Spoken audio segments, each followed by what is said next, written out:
Pakistan India की team खड़ी है ना।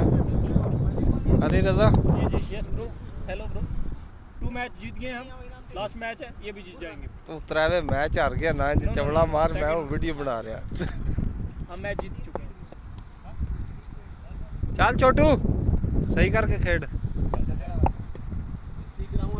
छोटू छक्का मार सीधा ओ वेखण तो देना छोटू बेइज्जती नहीं करवाने लगा लाग जे पता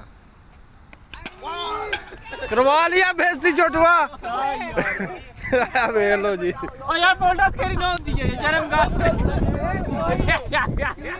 वीडियो बनाओ तो बना दो बार यार की है बादी कसम इंटरनेशनल रोंदू इंटरनेशनल रोंदू महल्ले वाली वीडियो महल्ले वाली वीडियो आ गई जी है ना।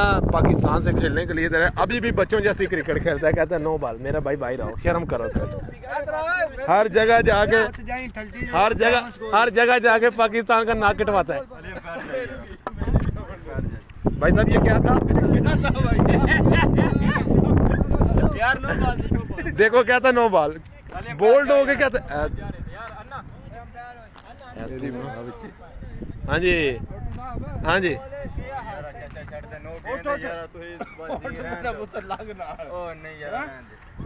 नो गेंद यार